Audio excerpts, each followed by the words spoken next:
மீண்டுமாக இந்த Sunday special வழியாக உங்களை சந்திப்பதிலே மிகுந்த சந்தோஷம். இந்த சண்டே ஸ்பெஷல் மூலமாக ஒவ்வொரு வாரமும் சில ஆவிக்குரிய சத்தியங்களை உங்களோடு கூட பகிர்ந்து கொள்வதற்கு கர்த்தர் கிருபை பாராட்டி இருக்கிறார். அதில் ஒவ்வொரு வாரமும் நாம் வேத வாக்கியத்திலிருந்து சில காரியங்களை ஆராய்ந்து பார்த்து கொண்டிருக்கிறோம். இந்த வாரம் சில காரியங்களை நாம் படித்து கொண்டிருந்த போது எனக்கு ஆண்டவர் சில காரியங்களை சொல்லிக் கொடுத்தார். அவைகளை தான் உங்களோடு கூட நான் பகிர்ந்து கொள்ள விரும்புகிறேன். மத்தேயு எழுதின சுவிசேஷம் 4ஆம் அதிகாரம் 1வது வசனத்திலிருந்து நாம் பார்க்க போகிறோம். குறிப்பாக அந்த 4ஆம் அதிகாரத்திலே நமக்கு தெரிந்திருக்கிற ஒரு மிக முக்கியமான ஒரு சம்பவம் நடக்கிறது. அந்த சம்பவத்தை குறித்து தான் பார்க்க போகிறோம். 1வது வசனம் சொல்லுகிறது, அப்பொழுது இயேசு பிசாசினால் சோதிக்கப்படுவதற்கு ஆவியானவராலே வனாந்தரத்திற்கு கொண்டு போகப்பட்டார் அப்படின்னு நாம் கண்களை மூடி ஆண்டவரை நோக்கி பார்க்க போகிறோம். சர்வ வல்லமையுள்ள எங்கள் தகப்பனே, இந்த அருமையான நேரத்திற்காக உமக்கு ஸ்தோத்திரம். மகிமையுள்ள கரத்தால் எங்களை தாழ்த்துகிறோம், உங்களுடைய பாதப்படியில் சமர்ப்பிக்கிறோம். ஆண்டவரே, உம்மை அல்லாமல் எங்களுக்கு போதிக்கிற ஒரு உலகத்தில் வேறு யாரும் இல்லை தகப்பனே. எந்த சூழ்நிலையிலும் எப்படிப்பட்ட காலத்திலும் நீர் எங்களுக்கு வார்த்தைகளை அனுப்ப வல்லமையுள்ளவராக இருக்கிறீரப்பா. ஆண்டவரே, எங்கள் மனநிலைகள் கேட்கக்கூடிய சிந்தனைகளை இல்லாமல் இருந்தாலும் கூட உடைய வார்த்தைகள் அவைகளுக்கு நடுவில் ஊடுருவி எங்களை உருவாக்குகிற தயவுக்காக உமக்கு ஸ்தோத்திரம். உடைய வார்த்தைகள் எங்களை செதுக்க போகிறதுக்காக நன்றி. உடைய வார்த்தைகள் எங்களோடு கூட கடந்து வரட்டும். நீர் பேசும், நீர் இடைப்படும். எங்கள் ஆண்டவர் இயேசுவின் நாமத்தில் பிதாவே, ஆமென். மத்தேயு எழுதின சுவிசேஷம் 4ஆம் அதிகாரத்தில் 1வது வசனத்தில் இருந்து நாம் அப்பொழுது பார்க்கும் பொழுது 10வது வசனம் வரைக்கும் ஒரு சம்பவம் நடக்கிறது. அதாவது இயேசு கிறிஸ்து பிசாசினால் சோதிக்கப்படுகிறார். இது நாம் எல்லோரும் அறிந்ததான ஒரு சம்பவம். இந்த சம்பவத்தில் ஏற்கனவே நாம் ஒரு செய்தியை நாம் பார்த்திருக்கிறோம். அதாவது இயேசுவானவர் சோதிக்கப்படும் போது காலகட்டத்தில் எப்படி இருந்தார், எந்த நிலையில் இருந்தார் என்பதை குறித்து நாம் ஏற்கனவே பார்த்திருக்கிறோம். இப்பொழுது நாம் அதே காரியத்திலிருந்து வேறொரு சம்பவத்தை நாம் பார்க்க போகிறோம். அதாவது இயேசுவானவர் தன் குடும்பத்தில், அதாவது அம்மா அப்பா இவர்களோடு கூட இருந்து வேறு பிரிக்கப்பட்டு ஊழியத்தின் பாதைக்கு வருகிறார். தன்னுடைய மிக முக்கியமான காலகட்டத்துக்குள்ளே அவர் கடந்து வரும்போது அவருக்கு இந்த சோதனை வைக்கப்படுகிறது. நான் எப்பொழுதுமே நம்புவேன், இயேசு கிறிஸ்துவானவருக்கு இதெல்லாம் தேவையில்லை, இதெல்லாம் அவசியமே இல்லை. ஆனால் அவர் 1ஆம் ஆதாம் இழந்ததை 2ஆம் ஆதாமாகி அவர் மீட்க வந்ததுனால அவனைப் போல இவரும் சோதிக்கப்பட வேண்டியதாக இருந்தது. அதை ஆண்டவர் நமக்கு ஒரு முன்மாதிரியாக எழுதி வைத்திருக்கிறார். நாம் ஒவ்வொருத்தரும் இப்படிப்பட்ட காலகட்டங்களை கடந்து போக வேண்டி இருக்கிறது. ஊழியத்தின் பாதையாக இருக்கட்டும், அல்லது ஆவிக்குரிய வாழ்க்கையில் நீங்கள் வேறு பிரிக்கப்பட்டதாக இருக்கட்டும், கர்த்தர் உங்களை எடுத்து பயன்படுத்துவதற்கு முன்பதாக இப்படிப்பட்ட சூழ்நிலைகளை நீங்கள் கடந்து வருவீர்கள். உங்கள் வாழ்நாள் முழுவதும் உங்கள் ஊழியத்தை முடிப்பதற்கு இந்த ஒரு சோதனையில சொல்லப்பட்டிருக்கிற 4 முக்கியமான விஷயங்கள் அவசியமாக இருக்கிறது. ஊழியத்தின் பாதையை தொடங்கும் பொழுது இது பிரத்யேகமாக ஊழியத்துக்கு ஒப்பு கொடுத்தவர்களுக்கு அல்லது ஊழிய வாஞ்சை உள்ளவர்களுக்கு, ஊழியத்தில் இருக்கிறவர்களுக்கு கூட இது பிரயோஜனமாக இருக்கும் என்று நான் கர்த்தருக்குள்ளே விசுவாசிக்கிறேன். இந்த பகுதியில் இயேசு கிறிஸ்துவானவர் பிசாசினால் சோதிக்கப்படுகிறார். சோதிக்கப்படும் போது அவருக்கு ஏற்படக்கூடியதான அனுபவங்கள், அந்த அனுபவங்கள் ஒவ்வொரு ஊழியக்காரனுக்கும், ஊழியத்தை ஒப்பு கொடுத்து ஆரம்பிக்கிற ஒவ்வொருத்தருக்கும் உண்டு. வாலிபர்கள் அநேகர் இன்னைக்கு ஊழியத்தின் பாதைக்கு வருகிறார்கள். அப்படி வரும்போது தங்களுக்கு சோதனைகளே இல்லை என்கிற போதனைகளோடு கூட அவர்கள் வருகிறார்கள். இது முற்றிலும் தவறான ஒரு காரியம். இந்த ஊழியத்தின் பாதையிலே சோதனைகள் உண்டு, வேதனைகள் உண்டு. பல நேரங்களிலே அவர்கள் பல இடங்களை கடந்து போக வேண்டியிருக்கிறது, வனாந்தரத்தை கடந்து போக வேண்டியிருக்கிறது. பல நேரங்களிலே காட்டு மிருகங்களோடு கூட சஞ்சரிக்க வேண்டியிருக்கிறது. பல நேரங்களிலே அவர்கள் பசி பஞ்சத்தோடு கூட இருக்க வேண்டி இருக்கிறது. அதெல்லாம் கடந்து போய் தான் ஊழியத்தின் பாதையில் வந்திருக்கிறாங்க. இன்னைக்கு உள்ள ஜென்ரேஷன்ஸ், 2nd ஜென்ரேஷன் 3rd ஜென்ரேஷனில் இருக்கிற ஒரு சிலருக்கு அந்த பாடுகள் இல்லை. உண்மையிலேயே அப்படி 2nd ஜென்ரேஷனை கடந்து வரக்கூடிய ஒரு சிலர் எல்லாம் சத்தியத்தில் இதை ஒத்துக்கொள்ளுகிறார்கள். அநேகர் இதை ஒத்துக்கொள்கிறது இல்லை. ஏன்னா அவங்க இன்னைக்கு அவங்களுக்கு போட்டு விட்ட அஸ்திவாரத்தின் மேலே இருக்கிறபடினால பிரச்சனை கிடையாது, போராட்டம் கிடையாதுன்னு சொல்லி அந்த ப்ராஸ்பரிட்டி அப்படின்னு சொல்லக்கூடியதை எடுத்து வேகமாக பேசுகிறார். இதை பேசுகிற ஆளெல்லாம் யாரும் நீங்கள் பார்த்தீங்கன்னா பெரும்பாலும் 2nd ஜென்ரேஷன் 3rd ஜென்ரேஷன் ஆளாகத்தான் இருக்கும். 1st ஜென்ரேஷனில் அவங்களுடைய தகப்பனாரோ தாத்தாவோ மிகப்பெரிய அஸ்திவாரத்தை போட்டு விட்டு போயிருப்பார்கள். மேலே கட்டடத்தை கட்டுகிற இவர்கள் என்னமோ அந்த அஸ்திவாரத்தை போட்ட தகப்பனும் தாத்தாவுமா இருக்கிறவர்கள் அறிவில்லாமல் செய்துவிட்ட மாதிரி அவங்கெல்லாம் தெரியாமல் கஷ்டத்தை அனுபவிச்சுட்டாங்க, அதெல்லாம் அனுபவிக்க வேண்டிய அவசியமே இல்லை என்று சொல்லி அவர்கள் சொல்லுவார்கள்.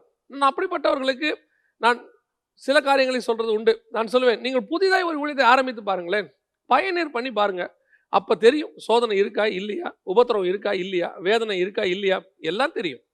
அடுத்தவர் வீட்டுக்குள்ளே குடியேறுவது ரொம்ப ஈஸி, வீடை கட்டி குடியேறது ரொம்ப கஷ்டம். ஊழியத்தின் பாதையில் இயேசு கிறிஸ்துவானவர் நமக்கு சொல்லுகிறார், பிசாசினால் சோதிக்கப்படுவதற்கு சோதனைகள் உண்டு. பல நேரங்களில் நாம் கடந்து போக வேண்டிய பாதைகள் உண்டு. அதில் இயேசு கிறிஸ்துவானவர் கடந்து போன மிக முக்கியமான சில காரியங்களை தான் நாம் இன்னைக்கு பார்க்க போகிறோம். ஊழியத்தின் பாதையிலே இவைகள் வரும். இது எனக்கு ஆண்டவர் சொல்லிக் கொடுத்தது. அதைத்தான் நான் உங்களோடு கூட பகிர்ந்து கொள்கிறேன். முதலாவதாக ஒரு வசனத்தை நாம் வாசிக்கிறோம். 1வது வசனம். அப்பொழுது இயேசு பிசாசினால் சோதிக்கப்படுவதற்கு ஆவியானவராலே வனாந்தரத்திற்கு கொண்டு போகப்பட்டார். இந்த வனாந்தரம் என்கிற இந்த இடத்தை குறித்து தான் நான் உங்களோடு கூட முதலாவது பகிர்ந்து கொள்ள விரும்புகிறேன்.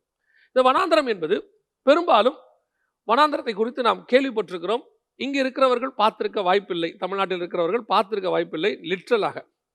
ஆனால் சவுதி அரேபியா போன்ற கல்ஃப் கண்ட்ரீஸில் இருக்கிறவங்க இதை பார்த்துருப்பதற்கு வாய்ப்பு இருக்கிறது. வனாந்தரம், அந்த டெசர்ட் வழியாக அவங்க கடந்து போவாங்க.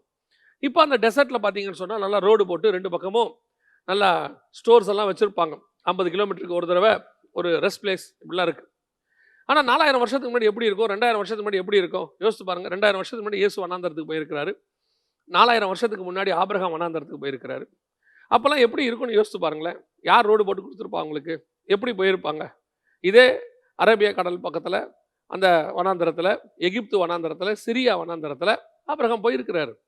இயேசு கிறிஸ்துவர் இஸ்ரவேல் வனாந்தரத்தில் இயேசு கிறிஸ்துவானவர் போயிருக்கிறார். வனாந்தரம்னா எப்படி இருக்கும்?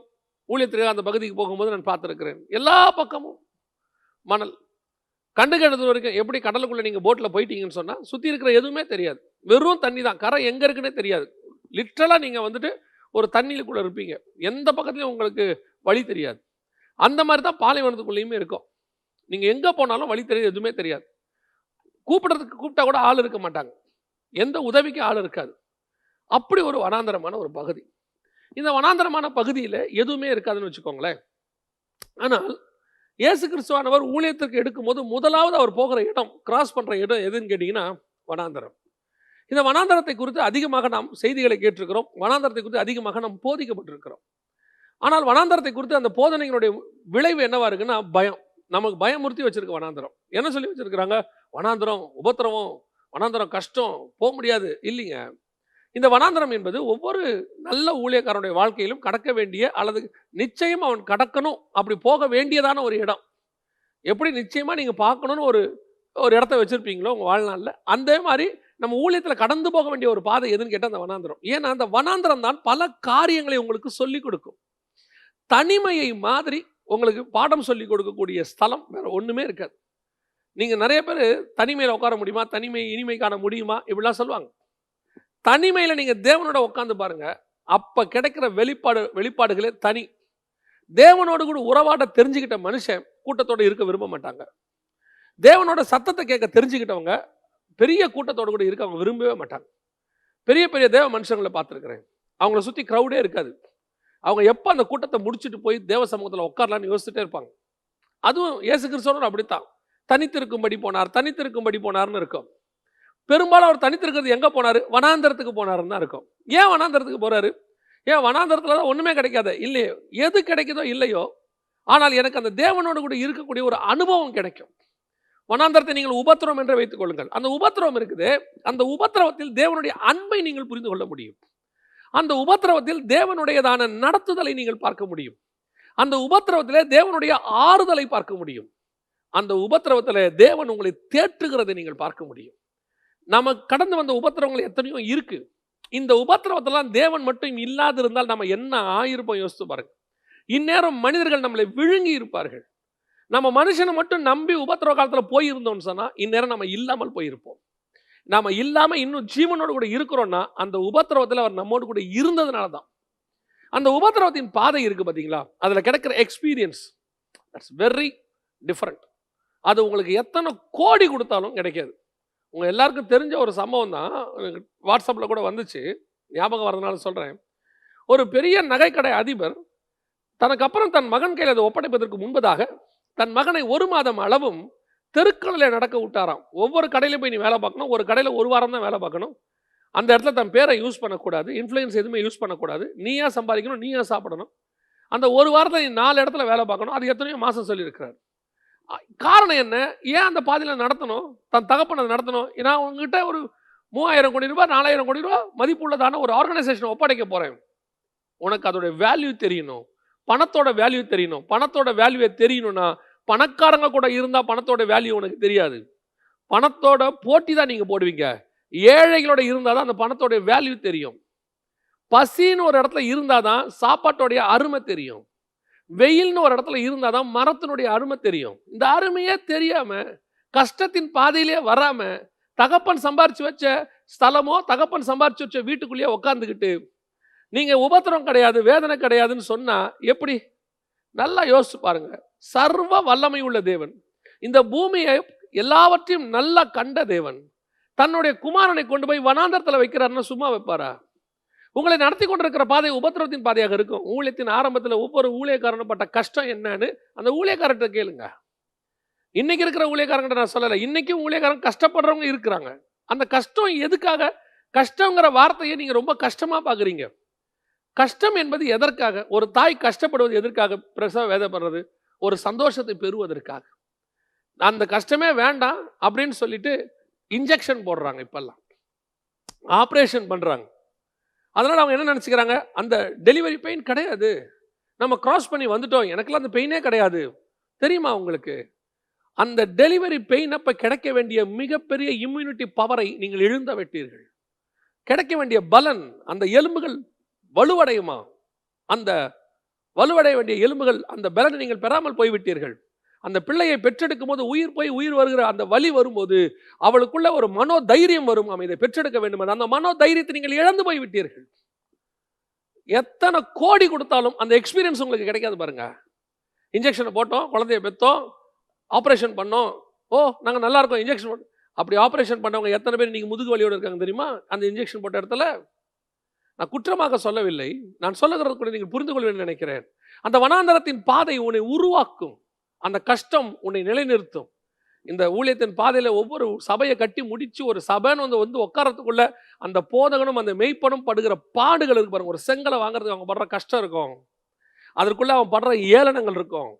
கையில் பைபிளோட வந்திருப்பாரு, மனைவியை பிள்ளைகளை கையில் பிடிச்சிட்டு வந்திருப்பாரு.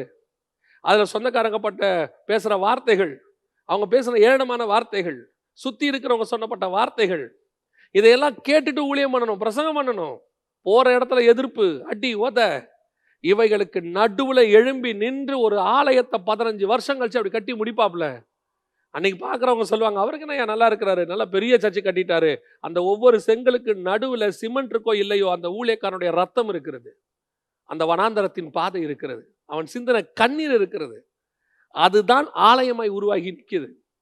இன்னைக்கு நிறைய பேர் நினைக்கிறாங்க இந்த வனாந்தரத்தின் பாதை ரொம்ப நல்லதுங்க, கர்த்தரோட கஷ்டத்தில் நடத்திட்டு இருக்கிறாங்களா, ஸ்தோத்திரம் பண்ணுங்க. உம்முடைய உபத்திரவத்திலே பாடுகள் மத்தியிலே நான் பிரமாணங்களை கற்றுக்கொண்டேன் இருக்கிறது, நான் உபத்திரவப்பட்டது நல்லது. அப்படித்தான் வசனம் சொல்லுது. இந்த உபத்திரவத்தின் பாதையில உங்களுக்கு ஒரு சோதனை வரும். அந்த நேரத்தில் பிசாசு என்ன சொல்லுவான் தெரியுமா? அவங்கள பார்த்து கல்லுகளை அப்பமாக்கி புடி. அதுதான் ரொம்ப கேர்ஃபுல்லாக இருக்கணும். அதாவது உங்களுக்கு ஆண்டவர் சில அதிகாரங்களை கொடுத்திருக்கிறார். அந்த அதிகாரங்களை மிஸ்யூஸ் பண்றதுக்கு பிசாசு சில காரியங்களை செய்வான். ஊழியக்காரங்கிட்ட ஒரு அத்தாரிட்டி இருக்கு, அந்த அத்தாரிட்டி மேல எந்த விதமான சந்தேகமும் கிடையாது. ஆனா அந்த ஊழியத்தின் பாதையில் அடிப்படையில் வரும்போது பார்த்தீங்கன்னா சாப்பாட்டுக்கே கஷ்டம் இருக்கும். அந்த சாப்பாட்டு கஷ்டம் இருக்கும், பிள்ளைகளுக்கு ஃபீஸ் கட்டுறது கஷ்டம் இருக்கும், ஒரு நல்ல காரியங்களை பார்த்தா வாங்க முடியாது, மனைவி கேட்டதை வாங்கி கொடுக்க முடியாது.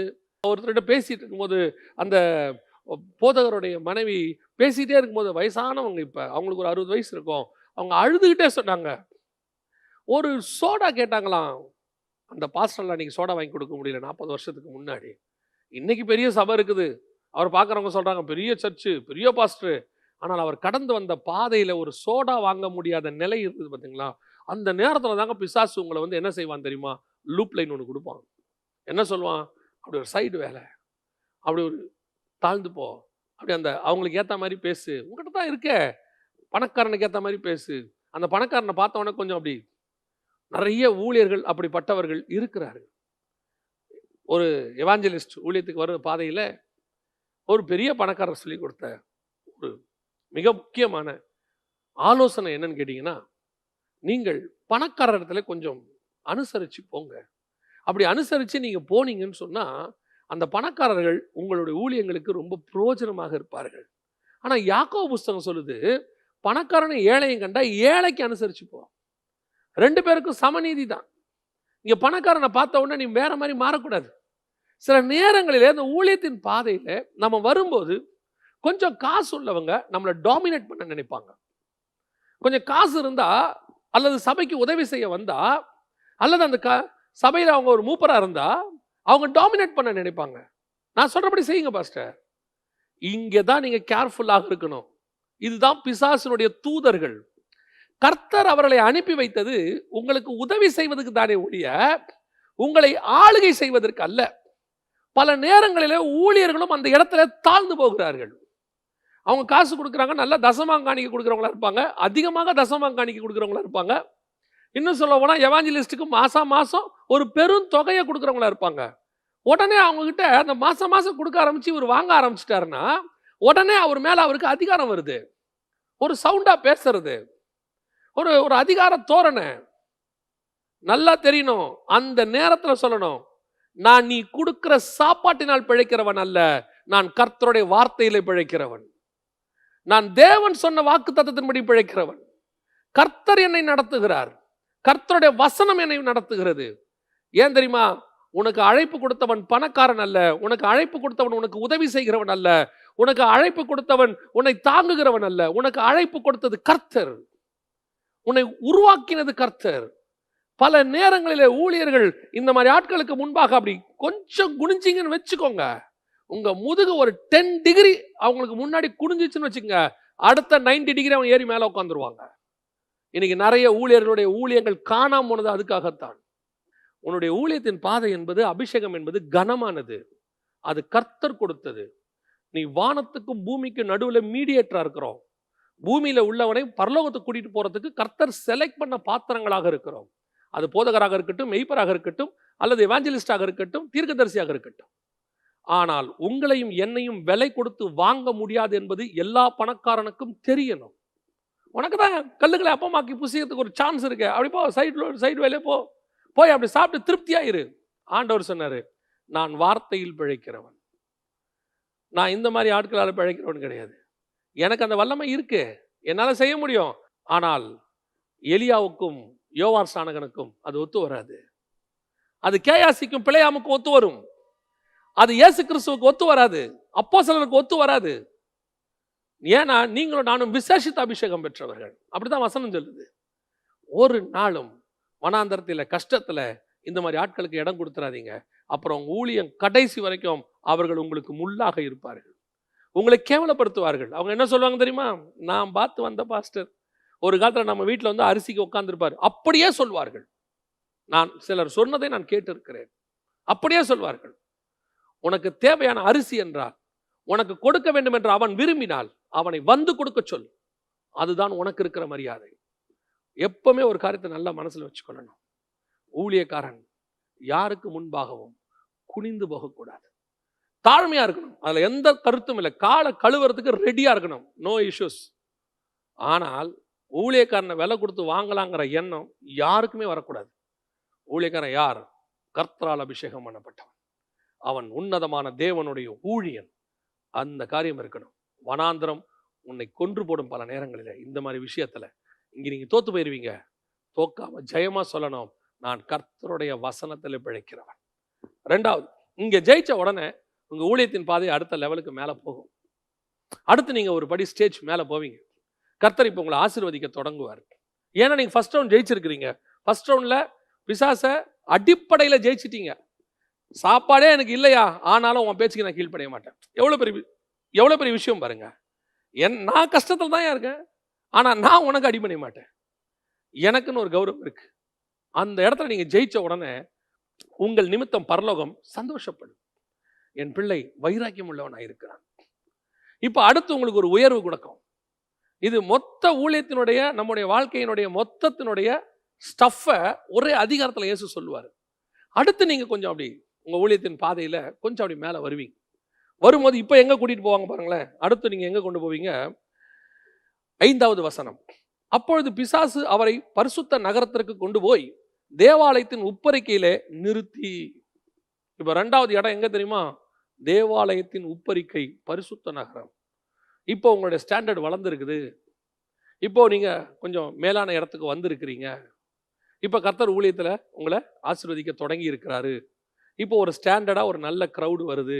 இப்போ எவாஞ்சலிஸ்டுக்கு ஸ்டாண்டர்டா நல்ல ஒரு மீட்டிங்ஸ் வருது. இப்போ தேவையான ஆஃபரிங்ஸ் கிடைக்குது. இப்போ ஜனங்க உங்களுக்கு நம்பி கொடுக்க ஆரம்பிக்கிறாங்க. Now your satisfied. இப்போ உங்களுக்கு அடிப்படை தேவை கிடையாது.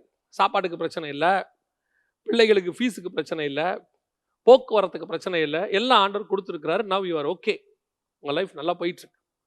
இந்த இடத்துல 2வது சோதனை ஒன்று வரும். இப்போ நீங்கள் எங்கே நிற்க போறீங்க தெரியுமா? தேவாலயத்தின் உப்பரிக்கை. உப்பரிக்கைனா என்ன? ஒரு நமக்கு புரியறதுக்காக சொல்கிறேன், பால்கனி அப்படின்னு வச்சுக்கலாம். ஒரு உலாவுகிற இடம். இந்த உப்பரிக்கைங்கிற உலாவுகிற இடம் அப்படின்னா ஒரு காலார, ஒரு ரெஸ்ட்டு, ஒரு ரிலாக்ஸாக நம்ம நடக்கிற இடம் தான் உப்பரிக்கை. இப்போ தேவாலயத்தின் உப்பரிக்கை கொண்டாந்தாச்சு. இப்போ நம்ம எங்கே வந்துட்டோம்? சர்ச்செல்லாம் கட்டி ஒரு உப்பரிக்கையில் இப்போ நம்ம ரெஸ்ட் எடுக்கிற இடத்துக்கு. ஒரு உதாரணத்துக்கு, ஒரு காலத்தில் நாம் ஆத்துமாக்களை பார்க்க போனோம். இப்போ நம்மை சந்திக்கிற நேரம்னு ஒன்று இருக்கும். எல்லாருக்கும் அப்படி வரும். நாம் ஒரு காலத்தில் ஆத்துமா கிடைக்காதா, மீட்டிங் கிடைக்காதா அப்படின்னு ஓடின காலம் ஒன்று இருக்கு.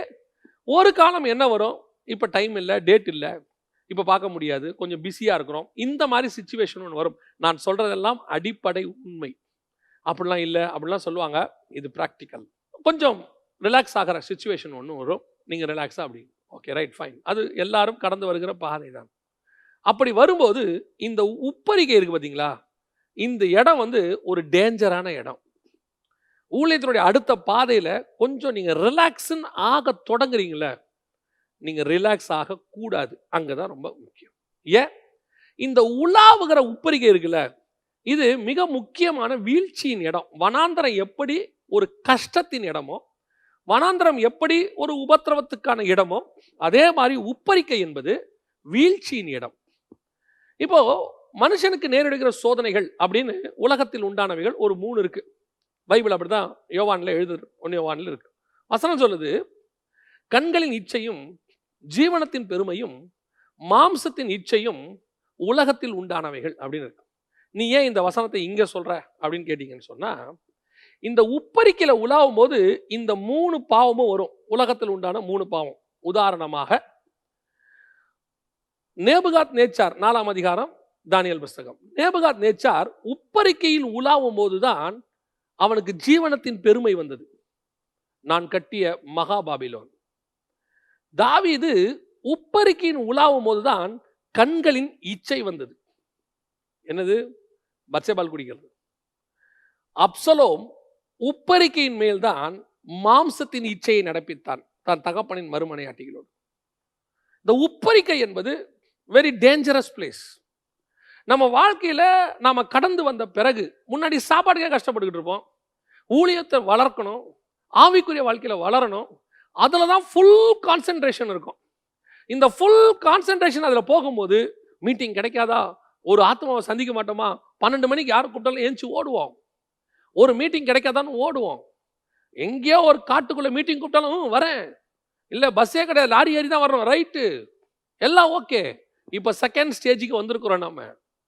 இப்போ என்னது? கொஞ்சம் ரிலாக்ஸ். இதுக்கு வயசும் ஒரு காரணம். கொஞ்சம் வயசும் ஆகும். அப்போ ஓடின மாதிரி இப்போ ஓடவும் முடியாது. நமக்கு கொஞ்சம் ரிலாக்ஸும் தேவைப்படுது, பாடிக்கு கொஞ்சம் ரெஸ்ட்டும் தேவைப்படுது. அன்னைக்கு தூக்கம் 4 மணி நேரம் 5 மணி நேரம் தூங்கி ஏஞ்சி ஓடின காலம்லாம் இருக்குது, நைட்லாம் ட்ராவல் பண்ண காலம் இருக்குது. இப்போ அப்படி பண்ண முடியாது, வயசாகி போச்சு, வயசு பாதியத்தை கிராஸ் பண்ணிட்டோம். இப்போ நமக்கு கொஞ்சம் ரிலாக்ஸ் ஆகிற டைம். உப்பரிக்கையில் உலாவும். இந்த உப்பரிக்கையில் உலாவும் போது இந்த 3 பாவமும் கண்டிப்பாக வரும். நிறைய நேரத்தில் பசியில், பஞ்சத்தில், இல்லாமையில், கஷ்டத்தில், குறைவுகளில் உண்மையாக இருந்த எத்தனையோ பேர் இங்கே தான் விழுவாங்க. கொஞ்சம் ஊழியத்தின் பாதை வளர்ந்த பிறகு கண்களின் இச்சை, ஜீவனத்தின் பெருமை, மாம்சத்தின் இச்சை எல்லாம் வரும். எதெல்லாம் நீங்கள் கொஞ்சம் டிஸ்டன்ஸ் மெயின்டைன் பண்ணிட்டு இருந்தீங்களோ அதெல்லாம் இன்னும் கொஞ்சம் அப்படி கிட்ட வரும். இப்போது நீங்கள் கஷ்டப்படுற காலத்தில் ஒரு பொருள் வாங்கணும்னு சொன்னால் நீங்கள் தேவ சித்தத்தை கேட்பீங்க. ஏன்னா காசு இருக்காது. தேவ சித்தம்னு ஒன்று கேட்பீங்க. ஆண்டவரே, இதை நான் வாங்கட்டுமா, இதை நான் செய்யட்டுமா, ஏன்னா இருக்கிற காசில் வேஸ்ட் பண்ணிடக்கூடாது, கர்த்தருக்கு சித்தமானால் அதை வாங்குவோம். கர்த்தரும் நமக்கு அந்த சின்ன பொருளுக்கு தன் சித்தத்தை வெளிப்படுத்துவார். அது வீட்டில் வாங்கக்கூடிய ஒரு சின்ன பொருளாக இருக்கட்டும், அதுக்கு சித்தத்தை வெளிப்படுத்துவார். ஆனால் இப்போ பார்க்கறதெல்லாம் வாங்க சொல்லும் கண்களின் இச்சை. ஏன்னா இப்போ பர்ஸில் பணம் இருக்கு பாருங்களேன். இப்போ நாம் என்ன செய்வோம்? அந்த பொருள் தேவையோ இல்லையோ அதை வாங்கணும்னு தோணும். இப்போ நம்ம வாங்குவோம். அதுக்கு ஒரு காரணம் சொல்லுவோம். ஒரு காலத்தில் இதெல்லாம் இல்லாம நான் கஷ்டப்பட்டேன். அன்னைக்கே இதை வாங்கணும்னு நினைச்சேன். ஆனா அன்னைக்கு வாங்க முடியல. இன்னைக்கு அதை வாங்குறதுக்கு கர்த்தர் கிருபை தந்தார். கர்த்தர் கிருபை தரல, கர்த்தர் பணம் தந்தார். ஆனா வாங்க சித்தம் தந்தாராங்கிறதா ரொம்ப இம்பார்ட்டன்ட். அதுதான் ரொம்ப முக்கியம். இந்த பத்சேபாள் விஷயத்துல கொஞ்சம் நல்லா கவனிச்சு பார்த்தீங்கன்னா, கர்த்தர் ஒரு நூதனமான வார்த்தையை சொல்வார், ஒரு வித்தியாசமான வேர்டை சொல்வார். நீ கேட்டிருந்தால் நான் இன்னும் நிறைய தந்திருப்பனே. அது வேற, நீ நிறைய மனமனையில கல்யாணம் பண்ணிட்டப்பா, சரி நீ வேற ஒரு லீகலா இன்னொரு திருமணம் பண்ணா கூட நான் கொடுத்துருக்க போறேன் உனக்கு. ஏற்கனவே உனக்கு நிறைய மறுமனையாட்டிகள் இருக்கிறாங்க. இது எதுவுமே இல்லீகல் கிடையாது, லீகல். நீ என்ன பண்ண, உன் மனைவியாக்கி கொண்டா எல்லாத்தையும். ஆனா இங்க அப்படி இல்லை, இது ராங், இல்லீகல். காரணம் என்ன, நீ லீகலாய் செய்யும் போது ஒவ்வொன்றத்திலும் தேவ சித்தம் உனக்கு இருந்துச்சு. இது இல்லீகல். பல நேரங்களிலே தேவ சித்தம் இங்கே தடுமாறும்.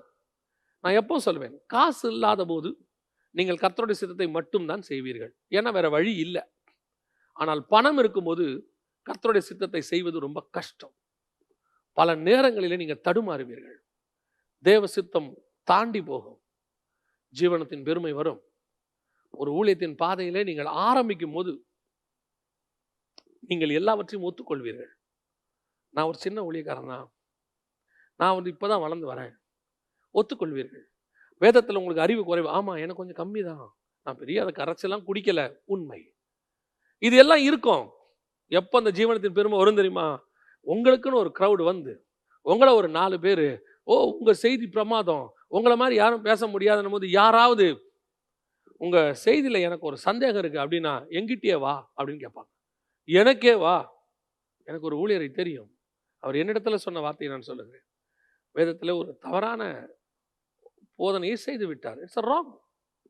ஆக்சுவலாக அங்கே ஜனங்களுக்கு தவறாக போயிடுச்சு அந்த மெசேஜ். நான் பதவிதைக்கிறேன், ஐயோ மெசேஜ் தப்பாக போயிடுச்சேன்னு சொல்கிறேன். நான் கீழே உட்காந்து கேட்டுக்கிட்டு இருக்கிறேன். நான் அப்பொழுது ஊழியத்துக்கு வந்த புதிது, அவர் வேறொரு ஊழியக்காரர், அவர் பேசி கொண்டிருக்கிறார். நான் உடனடியாக அவரிடத்துல முடிந்தவுடன் சொல்லுகிறேன், பிரதர் இந்த டேர்ம் வந்து இப்படி வருது, நீங்கள் இப்படி சொல்லியிருக்கிறீங்க, இது ராங்கா ஜனங்களுக்கு போகும். அவர் அடுத்த வார்த்தை என் இடத்துல சொன்னார், எனக்கு பைபிள் சொல்லிக் கொடுக்குற அளவுக்கு நீ வளர்ந்துட்டியா? நான் சொல்லுவேன், பைபிளை சொல்லிக் கொடுக்கறதற்கு வளர்ச்சி தேவையில்லை, சந்தேகம் இருந்தால் போதும். எனக்கு இப்படி இருக்குதே, தப்பா இருக்குதுன்னு ஒரு கேள்வி கேட்டாலே போதுமே. இதை கர்த்தர் யாரை கொண்டு, ஒரு சின்ன கல்லை கொண்டு கோலியத்தை வீழ்த்த முடியுமே? ஒரு நான் வந்து சொல்றோம் இப்படி இருக்கு, சரி தம்பி பார்க்கலாம், யோசிச்சு பார்க்கலாம். அப்படியா, ஆமாப்பா தப்பா இருக்கு, அது பெருந்தன்மை. சரி இது தப்பா இருக்க மாதிரி தெரியல, நான் பார்த்துட்டு உனக்கு சொல்றேன், அது தன்மை. ரெண்டுமே இல்லை. இப்போ என்ன சொல்றாங்க, எனக்கே வா. நிறைய பேருக்கு அப்படி இருக்கு. நான் யார் தெரியுமா, நான் ஊழியத்தின் பாதையில் எப்பேற்பட்ட ஆள் தெரியுமா, எங்கிட்டே பைபிள் பேசுறியா? ஏன் இதை நம்ம கரைச்சி குடிச்சிட்டோமா? இதை நம்ம என்ன எழுதின பவுலை விட பெரிய ஆள் ஆயிட்டோமா? எழுதின பவுலே தன்னை அவ்வளோ தாழ்த்திக்கிறாரு, நான் ஒண்ணும் இல்லைங்கிறாரு, எல்லாருக்கும் அடிமைங்கிறாரு. அப்பேற்பட்ட பவுலே எல்லாத்தையும் தாழ்த்திக்கும் போது அவ்வளோ அப்போஸ்தலருடைய பிரதானமான பேதுரு சொல்றாரு, பவுல் எழுதினது அறிகிறதற்கு அரிதா இருக்கிறது, கல்லாதவர்களுக்கு எப்படி புரியும் தெரியலையேன்னு அவர் வருத்தப்படுறாரு. அந்த அளவுக்கு ஸ்ட்ராங்கா இருக்கு. அவங்களே ஒத்துக்கிறாங்க, பேதுரு ஒத்துக்கிறாரு எனக்கு தெரியலன்னு. இவங்க என்ன சொல்றாங்க, நாங்களாம் வேதத்துல எப்பேற்பட்ட ஆள் தெரியுமா, வேத பண்டிதர். இருங்க, தப்பு கிடையாது. யாராவது ஏதாவது சொன்னா கொஞ்சம் யோசிச்சு பாருங்க. பெருமை மைண்டில் வந்துடவே கூடாது. நான் யார் தெரியுமாங்கிற எண்ணம் வந்துடக்கூடாது. அது நாட் ஓன்லி இன் திஸ், நான் வெறும் வேதத்தில் மட்டும் சொல்லலை, உன் தனிப்பட்ட வாழ்க்கையிலும் சரி. நீ ஆண்டவர் உன்னை உயர்த்தி மேலே கொண்டாந்துருக்கிறாரு, உன்னை ஸ்டெப்பாக மேலே கொண்டாந்துருக்கிறாரு. உன் பலத்திலே நீ மேலே வரவில்லை. நல்லா தெரிஞ்சுக்கணும், உன்னை விட பலவான்கள், உன்னை விட ஞானவான்கள், உன்னை விட படித்தவர்கள், உன்னை விட தகுதி வாய்ந்தவர்களுக்கு கிடைக்காத இடத்தை கர்த்தர் உனக்கு தந்திருக்கிறார் என்று சொன்னால் அது கர்த்தர் உன்மேல் வைத்த கிருபை. நான் யார் தெரியுமான்ற எண்ணம் வந்துச்சு, தொலைஞ்சோம். நிறைய பேருக்கு அப்படி ஒரு எண்ணங்கள் இருக்கு. இன்னைக்கும் ஊழியத்தின் பாதையிலும் இருக்கு, ஆவிக்குரிய வாழ்க்கையிலும் இருக்கு. கொஞ்சம் படிப்பு படிச்சுட்டு கொஞ்சம் மேலே ஒரு நல்ல கிளாஸ் எல்லாம் எடுத்து கொஞ்சம் பேர் நல்லா பாடம் எடுக்கிறீங்கன்னு சொல்லிட்டாங்கன்னா உடனே அவங்களுக்கு 2 கொம்பு முளைச்சிருது. கொஞ்சம் நல்லா மியூசிக் வாசித்து நல்லா வாசிக்கிறீங்க, உங்க வாசிப்புல ஒரு அனாயிண்டிங் இருக்கு அப்படின்னு சொன்னா, யாராவது வந்து உங்க கீபோர்டில் நீங்க வாசிக்கிற மிஸ்டேக்னா எனக்கே மிஸ்டேக்கா? ஏன் மிஸ்டேக் வராதா? நாமளும் மனுஷன் தானே. தவறு வருவதற்கு வாய்ப்பு இருக்குது. இன்னைக்கும் என் பிரசங்கத்தில் சில தவறுகள் இருக்கிறது. சிலர் சுட்டி காட்டுகிறார்கள், சிலர் அனுப்புகிறார்கள். நான் அவர்களை கோவைப்பட்டதே கிடையாது. அவர்கள் என்னை திருத்துகிறார்கள். நான் எப்போதும் சொல்லுவேன், இந்த வேரத்தை நான் கரைத்து குடித்தவனால அல்ல. நான் ஒரு பைபிள் காலேஜில் முடிச்ச ஸ்டூடெண்ட் எல்லாம் கிடையாது. எனக்கு அளந்த அளவின்படி எனக்கு கொடுக்கப்பட்ட கிருபையினாலே நான் இங்கே நிற்கிறேன், அவ்வளோதான். நான் எப்பவும் சொல்லுவேன், என்கிட்ட வந்துட்டு பல விஷயங்களுக்கு நோட்ஸ் கிடையாது. நிறைய விஷயத்துக்கு நோட்ஸ் கேட்பாங்க, என்கிட்ட இருக்கு. பல விஷயங்களுக்கு நோட்ஸ் கிடையாது. அதை நான் வேண்டும் என்று தான் நோட்ஸ் வைக்காம இருக்கிறேன். காரணம் தெரியுமா? ஒவ்வொரு முறையும் நான் கர்த்தரை டிபெண்ட் பண்ணுகிறேன். என்ன அளவுக்கு சொல்ல, இது எனக்கு பொருந்தும், எல்லாருக்கும் பொருந்தும் நான் சொல்லலை. நான் கர்த்தரை டிபெண்ட் பண்ணணும். ஒவ்வொரு முறையும் நிற்கும் போது நான் ஏற்கனவே எழுதுனதை பார்க்கும்போது எனக்கு ஒரு கான்ஃபிடென்ட் வருது, பிரசங்கம் பண்ணிடலான்னு. அப்படி ஒரு நிலை எனக்கு வரக்கூடாது. ஒவ்வொரு முறையும் கர்த்தாவே நீ பேசணும்னு கேட்கும் போது தான் எனக்கு ஏதோ ஆண்டவர் சொல்லி கொடுக்குறாரு. அப்படி நான் விரும்புகிறேன். இன்னைக்கு நிறைய பேர் தங்களுக்குள்ள ஒரு பெருமையான எண்ணங்கள் வருது. வரவே கூடாது. உப்பரிக்கையில் உலாவுறது ரொம்ப டேஞ்சர். நீ கொஞ்சம் ரிலாக்ஸ் ஆகிற, ஒரு ஸ்டெப்பு மேலே போகிற, ஊழியம் வளருது, ஆவிக்குரிய வாழ்க்கை வளருது, ஒரு 10 பேர் உன்னை புகழ தொடங்குறாங்கன்னா வெரி கேர்ஃபுல், வெரி கேர்ஃபுல். கீழே குதிக்க சொல்லுவான் பிசாசு. உன்னை கீழே தள்ளுறதுக்கு ரெடியாக இருக்கிறான்னு அர்த்தம். அவன் சொல்லுவான், தைரியமாக செய், உன்னதான் பரலோகம் தாங்குதே, நீ என்ன பண்ணாலும் பரலோகம் செய்யும். சில நேரத்தில் நமக்கு மாயை எப்படி உருவாயிரும் தெரியுமா? நம்ம என்ன பேசினாலும் ஒரு 10 பேர் ஓ அருமையாக இருக்கும்பா. அப்போ நம்ம நினச்சிப்போம் நம்ம பேசுறதெல்லாம் பரலோகம் தான் செய்யுது. தைரியமாக ஜெபம் பண்ணாம, பைபிள் வாசிக்காம அப்படியே வந்து நிற்கிறது. ஏன்? நம்ம பிரசங்கம் தான் ஆஹா ஓஹான்றதுக்கு 10 பேர் இருக்காங்களே. நம்ம பாடினாதான் கூட பாடுறதுக்கு போகிற 1000 பேர் இருக்கானே. அப்புறம் ஜபிக்க வேண்டாம், எதுவும் வேண்டாம். ஏன்? நம்ம ஆடினா 1000 பேர் ஆடுறா. அதில் ஒருத்தன் சாட்சி வேற வந்து சொல்லுவான், இன்னைக்கு நீங்கள் பாடினதுனால தான் என் இருதயமே மாற்றப்பட்டது, உங்கள் செய்தி என்னமா. இப்போ நமக்கு என்ன தோணும்? நம்ம என்ன செஞ்சாலும் பரலோகம் அங்கீகரிக்குது. கோ அஹெட், கீழே குதி, அதெல்லாம் பரலோகம் பார்த்துக்கோ, நீ ஒன்றும் தைரியமாக போ, ஜெபம் பண்ண வேண்டிய அவசியமே இல்லை. நல்லா ஷாப்பிங் பண்ணிட்டு நேராக ஸ்டேஜில் ஏறினாலும் எத்தனை பேர் இருக்காங்க? பிரசங்கத்துக்கு தேவ சமூகத்தில் காலையிலேருந்து காத்திருந்து வந்து பிரசங்கம் பண்ண ஊழியக்காரர்கள் ஒரு வகை. நல்லா ஷாப்பிங் பண்ணிட்டு ஜாலியாக போயிட்டு ஷாப்பிங் பேக்கோட வந்து ஓரமாக புல்பீட்டில் வச்சுட்டு அப்படியே ஏறி பிரசங்கம் பண்ண ஆட்களையும் நான் பார்த்துருக்கிறேன். ஆனால் அங்கேயும் ஒரு கிரியை நடக்கும். அந்த கிரியை தான் உன்னை கீழே தள்ளுற கிரியை. நம்ம என்ன நினச்சிப்போம்? நம்ம என்ன பண்ணாலும் பரலோகம் அக்செப்ட் பண்ணிக்குது, நம்ம தைரியமாக கீழே குதிக்கலாம், தூதர்கள் தாங்குவார்கள். ஒரு நாள் கீழே விழுந்து உடைந்து போகிற நிலைமை வரும். பிசாசு உன்னை எங்கே தள்ளலான்னு பார்த்துக்கிட்டு இருக்கான். கீழே குதி, கீழே குதின்னு அவன் கொடுக்குற ஒவ்வொரு ஐடியாஸும் உன்னை கீழே தள்ளுறதுக்கு. வாழ்க்கையில் நீங்கள் வனாந்தரத்தில் இருக்கும்போது தேவசித்தத்தை செய்த விட உப்பரிக்கையின் மேல் இருக்கும்போது தேவசித்தம் கரெக்டாக செய்யணும். இல்லை பிசாசு கீழே தள்ளிடுவான். அவங்கள கீழே தள்ளி உங்களை ஒரு வழி பண்ணிடுவான். ஆனால் கான்ஃபிடென்ட்டாக சொல்லுவான், ஒன்றும் ஆகா, தைரியமாக செய், உனக்கு எல்லாம் ஆட்கள் இருக்கு, அதுக்கேற்ற மாதிரியே உங்களுக்கு சில இன்ஃப்ராஸ்ட்ரக்சர் உருவாக்கி கொடு. அதான் கர்த்தர் உருவாக்கி கொடுத்தது. இப்போ நீங்கள் இன்ஃப்ராஸ்ட்ரக்சரை நம்ப ஆரம்பிச்சிருவீங்க. நமக்கு அந்த பிரதரை தெரியும், நமக்கு இந்த ஆஃபீஸரை தெரியும், எனக்கு அங்கே அந்த ஊரில் ஒரு எஸ்ஐ இருக்காரு, அவரை தெரியும், நம்ம ஏரியா எம்எல்ஏ நமக்கு ஃப்ரெண்டு.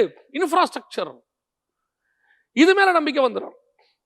இப்போ கீழே குதிக்க தைரியமாயிரும். என்ன செஞ்சாலும் என்ன, இப்போ என்ன பண்ண, இப்போ அதான் நமக்கு தெரிஞ்சவர் தான் எம்எல்ஏவாக இருக்காரு, கீழே குதிக்கிறோம். கேர்ஃபுல். உனக்கு எம்எல்ஏ தெரியுது, எம்பி தெரியுது, வார்டு மெம்பரை தெரியுது, எஸ்ஐயை தெரியுது, ஆடிட்டரை தெரியுது, பெரிய பெரிய ஆளை தெரியுது. இதெல்லாம் தேவையே இல்லை. கர்த்தரை தெரிஞ்சா போதும், மிச்சம் எல்லாம் தானாக வரும். மனுஷர் தயவை கர்த்தர் உண்டாக்குவார். நீங்கள் யாரையும் தேடி போக வேண்டாம், அவங்க வருவாங்க. அந்த கான்ஃபிடென்ட், நான் தேவ சித்தத்தோடு செய்கிறேன், எனக்கு பயமே கிடையாது. அந்த இடத்துக்கு நீங்கள் வந்துடணும். தைரியமாக சொல்லணும், உன் தேவனாகிய கர்த்தரை பரிசித்து பாராதிருப்பாயா. எனக்கு கர்த்தருக்கார் போதும்யா, நான் கீழே குதிச்சுத்தா, நான் ப்ரூஃப் பண்ணித்தா என் ஆண்டவர் என் கூட இருக்கிறான்னு ஒன்று காட்ட வேண்டிய அவசியம் இல்லை. 2வது உப்பரிக்கையின் அனுபவம், உலாவுகிற அனுபவம். இங்கே உலாவும் போது சில காரியங்கள் நடக்கும். You must be very careful. அதில் ஏன்னா சில நேரங்களில் பிசாசு இப்படி தான் நம்மளை சோதிப்பான். அதை செய், இதை செய்ன்னு சொல்லுவான், பண்ணி பாரு அப்படிம்பான். நீ போ, கர்த்தர் உன் கூடவே இருக்கிறாரு அப்படிம்பான். நீ எதை செய்தாலும் கர்த்தர் உங்க கூட தான் இருப்பாரு. இல்லை இல்லை இல்லை, கர்த்தர் 7000 வருஷம் ஹிஸ்ட்ரி இருக்கு, அவர் நிறைய பேரை பார்த்துட்டார். நம்மெல்லாம் அவருக்கு முன்னாடி ஒன்றுமே கிடையாது. வேதத்தில் இருக்கிற பழைய ஏற்பாட்டு பரிசுத்தவான்களுக்கு முன்னாடியே நம்ம ஒன்றுமே கிடையாது. அப்படி இருக்கும்போது நம்ம உப்பரிக்கையில் ரொம்ப, ஆனால் உப்பரிக்கை பாதை வரும். ஆண்டவர் உங்களை ஒரு ஒரு கம்ஃபர்ட் ஜோனில் கொண்டு போய் வைப்பார். கம்ஃபர்ட் ஜோன்ல வைக்காம விட மாட்டாரு. நீ உபத்திரவப்பட்டதுக்கு தக்கதாக உன்னை ஆசீர்வதிப்பார். ஒரு கம்ஃபர்ட் ஜோன் வரும்.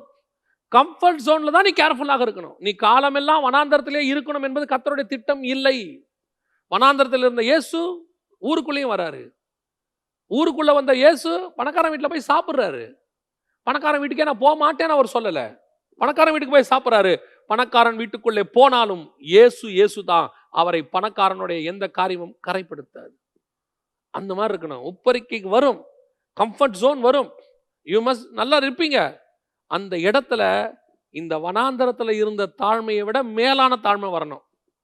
ஏன்னா இங்கிருந்து கீழே விழுந்தீங்கன்னா அடி கம்மி, அங்கிருந்து விழுந்தீங்கன்னா அடி ஜாஸ்தி.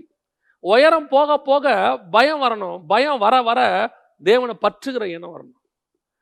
ஆண்டவர் உங்களை உயர்த்துறாரா, தேவனை அதிகமாக பிடிச்சிக்கணும். நீங்கள் நல்லா பார்த்துருக்கீங்களா, இந்த ஜெயிண்ட் வீலை சுற்றுறதுக்கு உட்காருவோம். அப்படி உட்காரும் போது கேஷுவலாக தான் 2 பேரும் உட்காந்து பேசிகிட்டு இருப்போம்.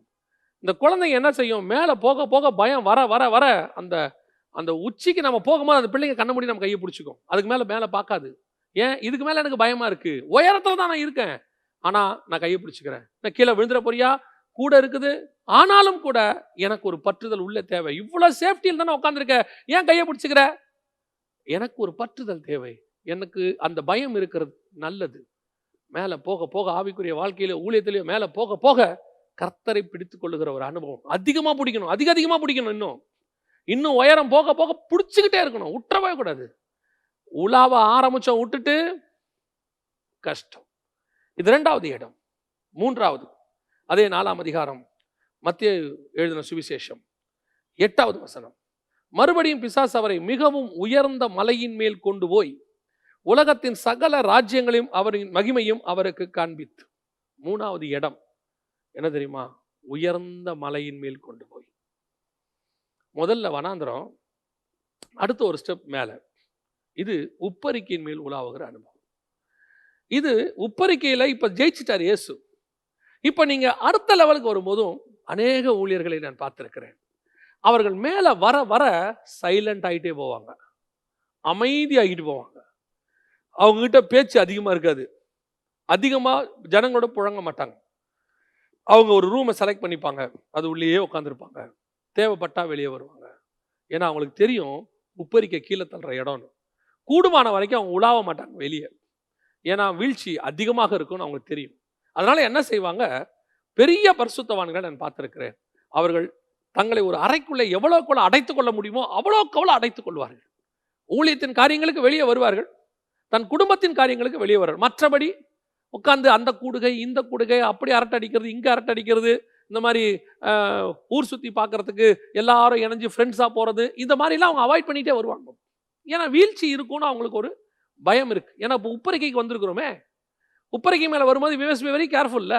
அதனால் அவங்க தன்னை எவ்வளோ தனிமைப்படுத்தி கொள்ளணுமோ தனிமைப்படுத்தி கொள்வார்கள். தனிமைப்படுத்தி நீங்கள் அப்படிப்பட்ட பரிசுத்தவான்கள்ட்ட நிற்க முடியாது தெரியுமா, கிட்ட போய். அப்படி ஒரு மகிமையில நிறைஞ்சிருக்கிற பரிசுத்தவான் பக்கத்தில் நிற்க முடியாது உங்களால். அந்த பிரசன்ஸ் உங்கள் மேலே வரும். இந்த அனுபவம் எல்லாம் அநேகர் உணர்ந்தது உண்டு, அநேகர் பார்த்தது உண்டு. சில பரிசுத்தவான்களுடைய அறைக்குள்ள உங்களால் போக முடியாது. ஒரு அருமையான பரிசுத்தவான், அவர் கர்த்தருக்குள்ளே கடந்து போய்விட்டார், இப்பொழுது இல்லை. அவருடைய அறையில ஒரு டேபிள் இருக்குமா, கேள்விப்பட்டது, நெருங்கி என் கூட இருந்தவர் அவரை பார்த்தவர் சொன்னது. அறையில் ஒரு டேபிள் இருக்குமா, ஒரு சேர், அவ்வளோதான் இருக்குமா, ஒரு ஃபேன் ஓடும். அதில் உட்காந்து கண்ணை மூடிக்கொண்டு இப்படி குத்தி கொண்டே இருப்பாராம், சோதரம் சோதரம் சோதரம் என்று. ஏதாவது ஒரு பிரச்சனைக்கு உள்ளே போகிறவர்கள் அந்த பிரசன்ஸ்ல பாவ உணர்வு வந்து அழுவார்களாம். போனவர்கள் அப்படியே மனம் திரும்பி வெளியே வரும், பேசியிருக்கவே மாட்டாரு. வாங்க சோதரம் அப்படின்பாரா, அவ்வளவுதான். அநேகர் அந்த அனுபவத்தை பெற்றிருக்கிறார்கள். அந்த மாதிரி அந்த உப்பரிக்கைக்கு மேலே போன உடனே தன்னை தனிமைப்படுத்திக் கொள்றவர்கள், அப்படிப்பட்ட பரிசுத்தவான்களுக்கு தங்களுடைய வாழ்க்கை கடைசியில ஒரு சோதனை ஒன்று வரும். அதான் கடைசி மலையின் அனுபவம். மலையின் அனுபவம்னா என்ன? மலையின் அனுபவம் என்பது எதை குறிக்கிறது? இப்ப பாருங்க, வேதத்துல மலை என்பது, மலையின் அனுபவம் என்பது ஒரு உன்னதமான அனுபவம். மோசே மலையின் மேல் ஏறி என்ன செஞ்சாரு? கற்பலகைகளை வாங்கி கொண்டு வந்தார். இயேசு மறுரூப மலையின் மேல் ஏறி என்ன பண்ணாரு? அவர் தன்னை மறுரூபமாக்கி காட்டு அங்கே அவர் ரகசியங்களை பேசுகிறார். எலியாவோடும் மோசேயோடும் ரகசியங்களை பேசுகிறார். அப்ப அந்த மலையின் அனுபவம் என்பது ரொம்ப தேவனோடு கூட அப்படியே சஞ்சரிக்கிற அனுபவம் அது. மோசேயும் தேவனும் மட்டும் மலையில இருப்பாங்க. அப்படியே முகமுகமா தரிசிக்கிறது, மறுரூபம் ஆகிறது. ஸோ அப்போ அந்த மலை என்பது ஒரு உன்னதமான அனுபவத்துக்கான அடையாளம். இது ஊழியத்தினுடைய கடைசி ஸ்டேஜ், அந்திம காலம்னு சொல்லலாம். அந்த ஊழியத்தின் பாதையில் அவர்கள் வளர்ந்து அந்த ஊரே அவரை புகழக்கூடிய நிலைமையில, ஆவிக்குரிய வட்டாரத்தில் அவருக்கு அப்படி ஒரு பேர் இருக்கும், ஸ்டாண்டர்ட் இருக்கும். இப்போ அந்த மலையில அவருக்கு என்ன காண்பிக்கப்படுகும் தெரியுமா? பிசாசு பேசிட்டு இருப்பான் கூட. இப்போ யோசித்து பாருங்களேன், மலை மேல உட்காந்து இயேசு மேல இருக்கிறாருன்னா, வெறும் மோசே மட்டும் மலை மேல வந்து பேச மாட்டான், வெறும் எலியா மட்டும் வந்து பேச மாட்டான். அங்க யார் பேசுவா? பிசாசும் உங்களை மலைக்கு மேல கொண்டு போய் பேசும். உன்னதமான அனுபவத்தில் இருக்கும்போது பிசாசு இப்படிப்பட்டவர்களுக்கு சில சோதனைகளை வைக்கும். இந்த சோதனை தான் வீழ்ச்சியின் கடைசி வீழ்ச்சி. ஆனா இந்த வீழ்ச்சி இருக்குல்ல, ஒருவேளை வனாந்திரத்திலிருந்து விழுந்தால் நீங்கள் அடிக்கடிலாம் ஒன்றும் படாது, உழுவீங்க, திருப்பி தட்டிட்டு எழுந்திரிச்சிடுவீங்க. ஒருவேளை நீங்க உப்பரிக்கையிலேருந்து கீழே விழுந்தா கூட, ஃபர்ஸ்ட் ஃப்ளோர் மாடியிலேருந்து கீழே விழுந்தா கூட கை காலாவது உடையும், ஜீவன் தப்பும், நீங்க திருப்பி அதை சரி பண்ணிக்கிறதுக்கு ஒரு வாய்ப்பெல்லாம் இருக்கு. ஆனா அந்த மலையிலிருந்து கீழே விழுந்தீங்கன்னு வச்சுக்கோங்க, க்ளோஸ். உங்க ஆவிக்குரிய வாழ்க்கை க்ளோஸ், உங்களுடைய ஊழியம் அவுட், எல்லாம் க்ளோஸ் ஆகும். என்னன்னு கேட்குறீங்களா? நீங்க இந்த வனாந்தரத்தில் இருக்கும்போது, உப்பரிக்கையில் இருக்கும்போது, எதையெல்லாம் வேணான்னு சொன்னீங்களோ அதை எல்லாம் கொண்டு வந்து மலைக்கு மேலே கொடுப்பான் பிசாசு. உன்னதமான அனுபவம் இருக்கும்போது கிடைக்கும். நான் இப்பொழுது சொல்ல போற விஷயத்தை இளம் ஊழியர்களும் வளர்ந்து வர ஊழியர்களும் ஒத்துக்கொள்ளவே மாட்டார்கள். ஆனால் முதிர் வயதில் உட்கார்ந்திருக்கிற ஊழியர்கள் ஒருவேளை இதை கவனித்தால் அவர்கள் நிச்சயம் நான் சொல்லுகிற காரியத்தை ஒத்துக்கொள்வார்கள். எனக்கு ஆண்டவர் வெளிப்படுத்தினதை ஒரு சிலர் இடத்துல கன்சல்ட் பண்ணி உறுதிப்படுத்தி தான் நான் உங்கள்கிட்ட பேசுறேன்.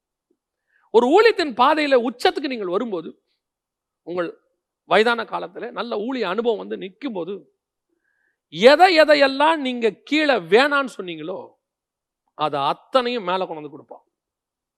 அத்தனையும் மேலே வரும், சும்மா வரும், சாதாரணமாக கிடைக்கும்.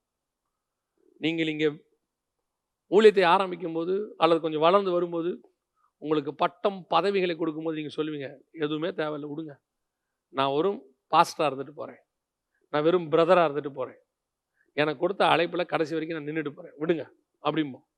ஆனால் நீங்கள் மேலே உட்காந்துருக்கும் போது பிசாசு ஆள் அனுப்புவான். நீங்கள் எந்த பட்டத்தை வேணானீங்களோ அந்த பட்டத்தோட வந்து ஆள் நிற்கும். ஆனால் நிற்கிற ஆள் உங்களை வாங்க வைக்காமல் விடாது. அப்படிப்பட்டதான ஒரு ஆட்கள் வருவாங்க. இங்கே விட்டதை அங்கே பிடிக்க வைப்பான், அவங்கள அங்கே சொல்லுவான். இப்போ எதை இங்கே நீங்கள் வேணானீங்களோ அதை அங்கே விரும்ப வைப்பான்.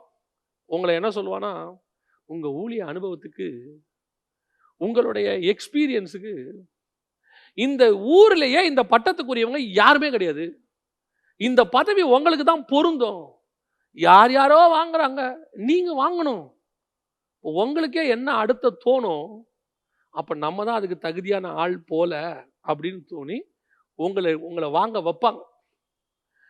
நீங்க ஃபர்ஸ்ட் ஆரம்பத்தில் இதெல்லாம் நமக்கு வேணாங்க அப்படிம்பீங்க.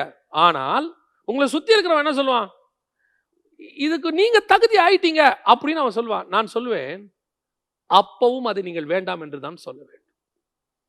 நீங்க அப்பவும் வேணான்னு சொன்னீங்கன்னா தான் நீங்க ஜெயிக்கிறீங்கன்னு அர்த்தம். ஏன்னா பிசாசு நம்ம எதை வேணான்னு சொன்னமோ நம்ம வாயால் அதை வேணும்னு சொல்ல வைப்பான். எது எனக்கு பிடிக்காதுன்னு சொன்னமோ எனக்கு பிடிக்குதுன்னு அவன் சொல்ல வைப்பான். அதான் அவனுடைய பிளான். நீங்க பணத்தாசை இல்லாதவராக இருப்பீங்க, நீங்க கஷ்டப்படும் போது கூட சேர்த்து வச்சிருக்க மாட்டீங்க. ஆனா 60 வயசு ஆகி அந்த ஊழியத்தின் பாதையில் வரும்போது இப்போ உங்களுக்கு எல்லாமே சஃபிஷியண்டா இருக்கும். உங்க பிள்ளைகள் எல்லாம் கூட வளர்ந்துருப்பாங்க, எல்லாம் நல்லா சம்பாதிப்பாங்க, நீங்க சொந்த இடத்துல கூட உட்கார்ந்துருப்பீங்க. ஆனா இப்போ பணத்தின் மேல உங்களுக்கு ஒரு பயத்தை கொடுப்பான் பிசாசு, இல்லைன்னா பணத்தின் மேல ஒரு நாட்டத்தை கொடுப்பான். இப்போ பணம் இல்லாட்டி என்ன செய்வீங்க, கொஞ்சம் அக்கௌண்ட்ல இருந்தா நல்லது அப்படிங்கிற ஒரு தாட் ஒன்று வரும்.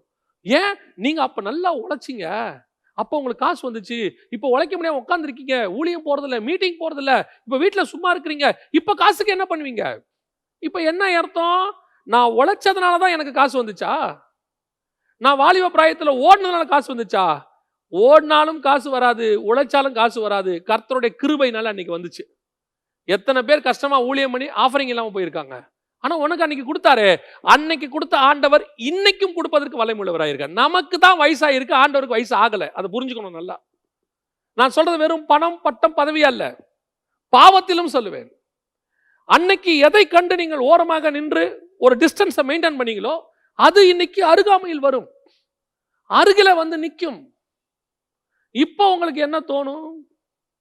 அநேக ஊழியர்கள் அப்படி நிற்கிறவர்களை மகளாக, பேத்தியாக, மருமகளாக பார்க்கிறார்கள்.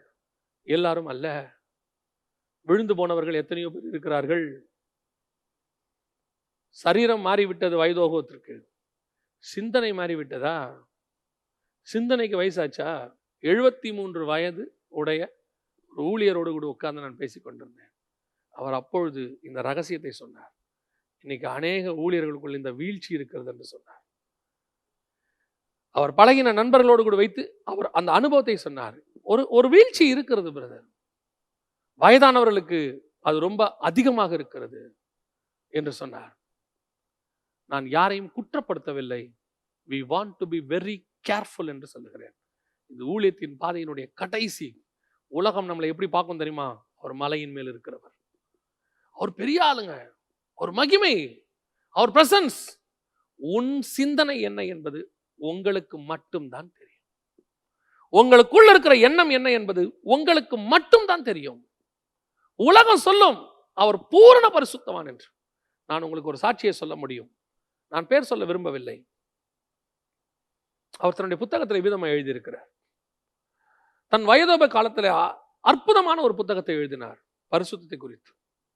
அந்த புஸ்தகத்தை அவர் பரிசுத்தத்தை குறித்து எழுதும் போது அவர் சொல்லுகிறார், நான் பரிசுத்தத்தை குறித்து எழுதி கொண்டிருக்கும் பொழுதே என் ஆபீஸ்ல உள்ள ஒரு பெண்ணோடு கூட நான் தவறான நிலையில இருந்தேன் என்று எழுதுகிறார். வரும் பாவம் நெருங்கி வரும், எல்லாவற்றையும் கொண்டு வந்து பிசாசு போடுவான். அந்த 60 வருஷத்துல நீங்க எந்தெந்த பாவத்தெல்லாம் வேணாம் வேணாம் வேணாம் தட்டி விட்டீங்களோ அத்தனை பாவத்தையும் பிசாசு கொண்டாடுவான். மோசையினுடைய வீழ்ச்சிக்கு காரணம் என்ன? நாம் சர்வசாதாரணமாய் கோபம் என்று சொல்லுகிறோம். ஆனா பைபிள் சொல்லுது, பூமியில் உள்ளவர்களில் சாந்த குணம் உள்ளவன் அவனை போல ஒருவனும் இல்லை. மோசே கோவப்பட்டு எத்தனை வருஷம் இருக்கும்னு நினைக்கிறீங்க? ஏறக்குறைய 80 வருஷம் இருக்கும். 40 வயசுல அவன் கோவப்பட்டு ஒருத்தனை கொன்னுட்டான். அதோட வனாந்தரத்துக்கு அவர் வந்துட்டாரு. 40 வருஷம் வனாந்தரத்தில் இருக்கிறாரு. அடுத்த 40 வருஷம் நடத்தி கொண்டு வராரு. கடைசி 120 வருஷத்துல அவருக்கு கோபம் வந்தது. எந்த கோபத்தை 40வது வயசுல விட்டாரோ அந்த கோபத்தை கொண்டு நிறுத்தினான் பிசாசு 120வது வயசுல. எதை எங்க விட்டோமோ அங்க கொண்டு நிறுத்துவான். மது பழக்கத்திலிருந்து, கஞ்சா பழக்கத்திலிருந்து விடுதலையான ஒரு ஊழியர் இடத்துல பேசி, அவர் பாஸ்டரா இருக்கிறார். அவர் ஒரு கஞ்சா மறுவாழ்வு மையம் வச்சு நடத்துறாரு வெளிநாட்டில். அவரோட உட்காந்து பேசி கொண்டிருந்த போது அவர் சொன்னாரு, இந்த கஞ்சா பழக்கத்துக்கு ஒரு மிகப்பெரிய பவர் உண்டு பிரதர். என்னன்னு? அது என்னைக்கு இருந்தாலும் அவங்க பின்னாடி வந்துகிட்டே இருக்கும், அவங்க தட்டிக்கிட்டே இருக்கணும்னாரு. திருப்பி அந்த கஞ்சா பழக்கம் என்னைக்காவது உள்ள வந்துடும். அது ஒரு வகையான பிசாசுன்னு சொன்னார். இது அவர் சொன்னது, எனக்கு தெரியாது. அவர் சொன்னாரு, அது அப்படியே பின்னாடி வந்துகிட்டே இருக்கும், இவங்க விரட்டிக்கிட்டே இருக்கணும். என்னைக்காவது விரட்டுறதை விட்டு கொஞ்சம் அதை பார்க்க தொடங்கினாங்க, உள்ள வந்துடும். நீ விட்டு விட்ட வந்த பாவத்தை குறித்து எச்சரிக்கையா இருங்க. அது உங்க ஊழியத்தில் நீங்க வேகமா ஓடும் போது உங்களுக்கு ஒன்றும் தெரியாது, அதை பத்தி நீங்க கவலைப்பட மாட்டீங்க. கொஞ்சம் ரிலாக்ஸா இருக்கும் போது கூட தெரியாது. மற்ற நேரத்தில் உங்களுடைய மற்ற வேலைகளை நீங்க ரொம்ப பிஸியா இருப்பீங்க.